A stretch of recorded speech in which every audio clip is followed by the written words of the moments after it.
Welcome to SSP TV Community News. I'm Lisa Sugart. Well, we all know that our eyes have been glued to the television or to our phones, watching and learning about the fires in California.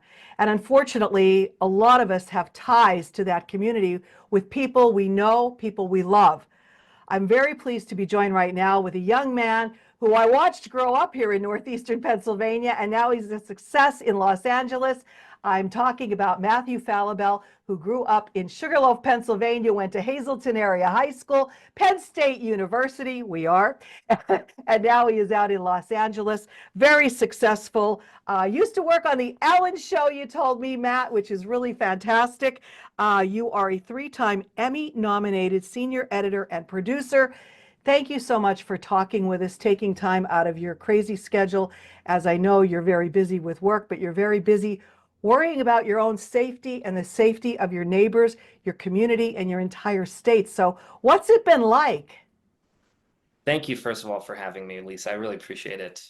It has been it's been a pretty harrowing week. I feel like I've just been in a constant state of alert ever since last Tuesday. So a week ago yesterday when the fires first broke out in the Palisades, and it's been really tough. Not only worrying about my safety all day long and sort of having to think about evacuating at a moment's notice, but also seeing my neighbors, my friends, people in the community really lose everything. I mean, we've seen entire towns decimated. I think the last time I heard a figure, it was over 10,000 structures were burned.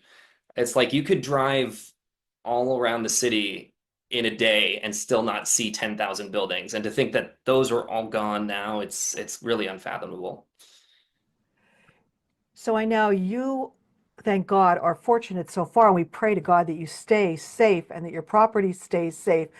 But it must be very nerve-wracking for you, just worrying, will the winds change? Will things change? Will the fire change? What do you do? Does this consume a lot of your day? Are you constantly checking? Constantly checking. I downloaded an app which I really recommend for anyone in a fire threat city like Los Angeles, called Watch Duty, and it's a great app. And it's basically, I mean, it alerts you pretty much every 5 to 10 minutes throughout the day. It gets a little anxiety inducing, of course, because it's telling you about changing wind conditions or other threats that could to sort of get in our path. And I've been checking that while also trying to work. I work remotely. I work from my house, which is great because I feel like I can monitor everything. I have my essentials around me. If I have to leave, I can easily pack up and go. But it does make work and trying to be creative very difficult when you're worried about your safety in the middle of everything. So, I'm yeah. sure. I mean, when you moved there, you knew there were earthquake possibilities, fire possibilities. Were you prepared? Like, did you have a kit? Did you like ever think I might need to evacuate? Or is this the first time this really has hit you? Probably one of the first times. I mean, I've lived through earthquakes. Earthquakes have been pretty minor, thankfully.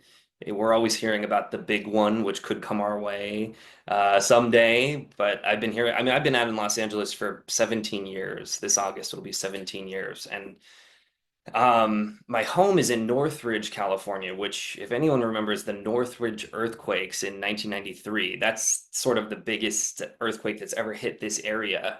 This house was built in the 50s. It survived that. Um, so my hope is that I'd be okay in the event of an earthquake. But as far as fires, it's always been something that you think, okay, the homes that are up in the hills or in the mountains or the canyons near a lot of brush and wooded areas, those would be affected. But never really thought it would affect me until these winds came. I mean, we had hurricane force winds over 100-mile-an-hour gusts, and that combined with the fire sort of made fighting it impossible. And that's really what scared all of us because it could affect anyone. So do Yep. you have like things packed, ready to go if you need to go? I have more of, I'd say, a mental checklist. I know where everything is. I can probably be out in 20 minutes if I had a warning. I thankfully we're a few miles inland. Where my house is situated, we were sort of in the middle of three big fires. The Hearst fire, uh, the Eaton fire. We even had a Woodley fire. They were calling it. It was in Woodley Park, which is 4 miles from my house. But our house was situated sort of in the middle of all of these. They were calling them spot fires, where embers would fly off of one fire, land somewhere else, start another fire. And unfortunately, some of these fires were created by arsonists. Cops were arresting people with blow torches and lighter fluid. People were pouring gasoline into sewer drains. I mean, it was a mess. And unfortunately, people sort of see a bad situation and for whatever reason decide that they want to make it worse. Can't It's even fathom that. Can't even can't even fathom. fathom it. So there's that threat. But thankfully, we were a few miles away. The air was super smoky, terrible air quality to breathe in. And very, you could see the flames from the distance. You see the dark clouds, but I felt like it wasn't going to come to our neighborhood. For it to come to us, it would have had to take over freeways and mostly concrete into the neighborhoods. And if that happens, it's like everything's gone.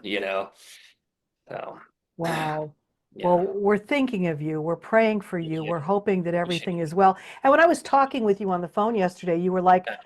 I kind of feel guilty that I'm Totally. okay. And I'm like, Matt, Yeah, you shouldn't feel guilty. We're grateful that you're well.